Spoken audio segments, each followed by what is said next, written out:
72세 김할머니, 남편이 숨을 거두자 떨리는 손으로 휴대폰을 들었습니다.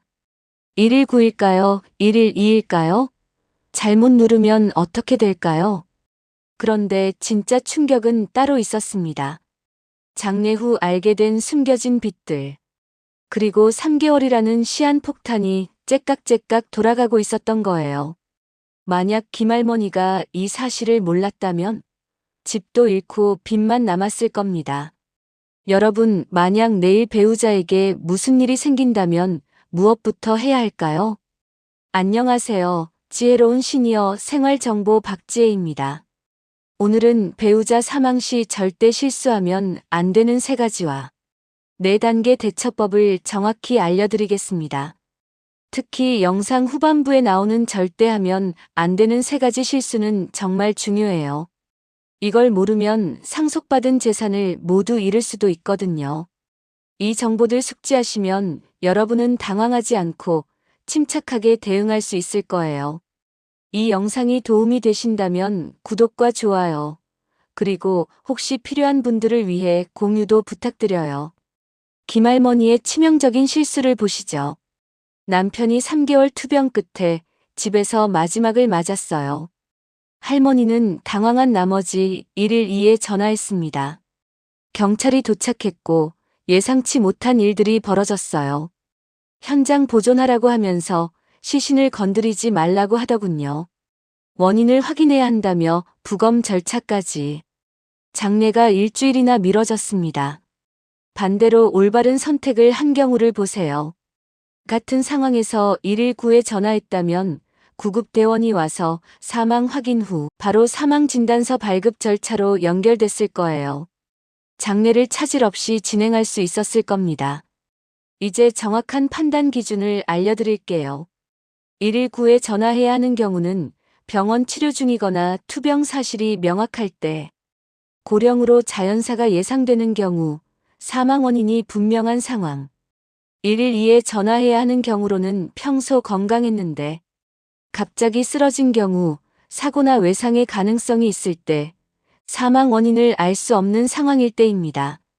김할머니는 명백한 병사 상황에서 112에 전화해 불필요한 고생을 한 거예요. 이 첫 번째 선택이 정말 중요합니다. 김할머니 부검과 조사가 끝나고 드디어 사망 진단서를 받았어요. 이제 끝난 걸까요? 아닙니다. 1개월 이내 사망 신고를 반드시 해야 해요. 늦으면 5만 원 이하의 과태료가 나옵니다. 사망 진단서 들고 주민센터 가세요.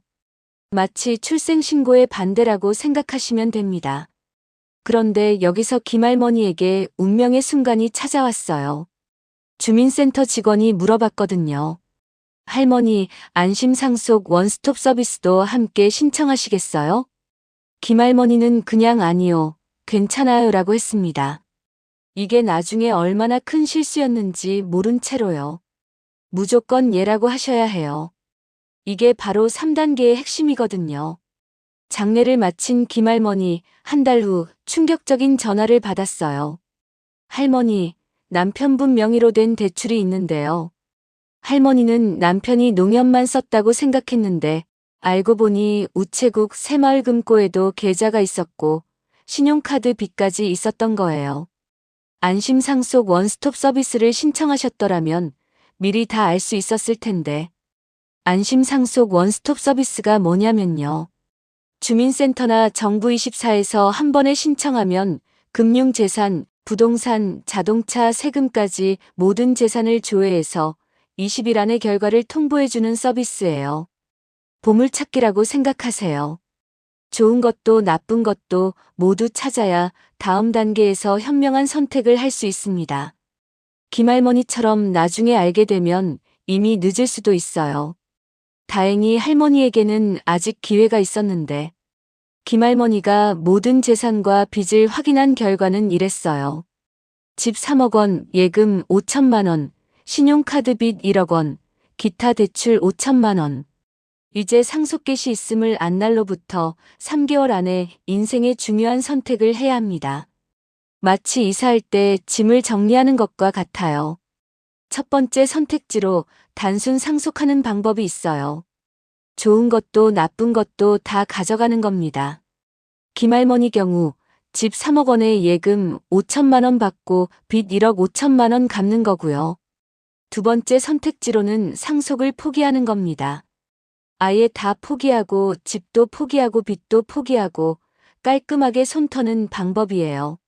세 번째 선택지로 한정 승인이라는 방법이 있는데 좋은 것으로 나쁜 것 갚기입니다. 집과 예금 3억 5천만 원으로 빚 1억 5천만 원 갚고 나머지 2억 원만 받는 겁니다. 김할머니는 한정 승인을 선택했어요. 집은 지키고 빚은 재산 범위에서만 갚으면 되니까요. 법률구조공단에 도움을 요청해서 절차를 밟았고 결국 집을 지킬 수 있었답니다. 중요한 건 3개월 시한입니다. 놓치면 자동으로 단순 상속이 되어서 모든 빚을 떠안아야 해요. 김할머니가 3개월 동안 겪은 어려움을 통해 절대 하면 안 되는 3가지 실수를 알려드릴게요. 첫 번째 실수는 잘못된 첫 신고. 할머니처럼 병사 상황에서 1일 2에 신고하면 불필요한 조사와 장례 지연이 생겨요. 둘째, 성급한 재산 처분.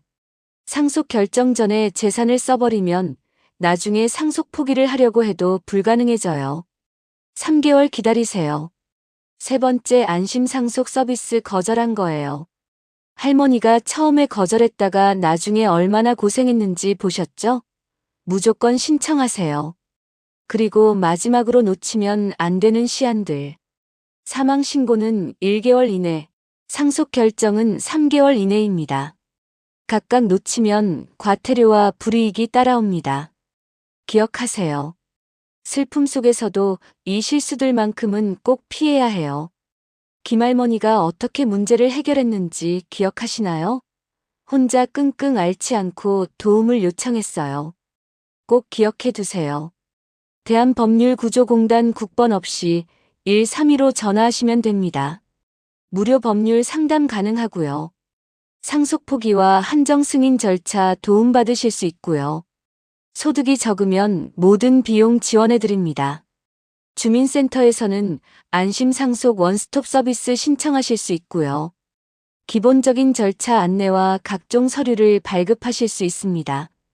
금융감독원 상속인 금융거래 조회로 놓친 금융재산이 있을 때 전국 모든 금융기관 한 번에 조회 가능합니다. 김할머니처럼 처음엔 막막해도 도움을 받으면 길이 열려요.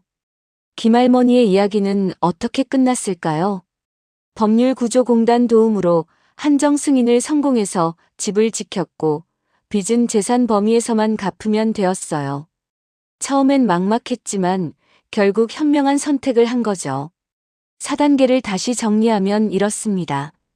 1단계 올바른 신고가 필요합니다. 병으로 사망하셨다면 119로 원인이 불명확할 때는 112로 하셔야 합니다. 2단계 1개월 내 사망 신고하시고 안심 상속 원스톱 서비스를 신청하시는 거예요. 3단계 재산 조사가 필요합니다. 재산과 빚 등을 다 찾으셔야 합니다. 4단계는 3개월 내 상속 결정을 하셔야 합니다. 이때 꼭 현명한 선택을 하셔야 해요. 그런데 여기서 끝이 아니에요. 상속이 끝나면 상속세는 어떻게 될까요? 대부분 일반 가정에서는 상속세를 내지 않아도 되는데 그 이유와 신고 방법에 대해서는 다음 시간에 자세히 알려드릴게요. 혼자 끙끙 앓지 마세요. 도움을 요청하면 반드시 길이 있어요. 사랑하는 사람을 잃은 슬픔은 시간이 어느 정도 해결해주지만 현실적인 문제들은 올바른 정보와 절차로 해결할 수 있어요. 여러분의 노후가 더 든든해질 수 있도록 지혜로운 시니어 생활 정보가 늘 함께하겠습니다. 구독과 좋아요. 행복하세요.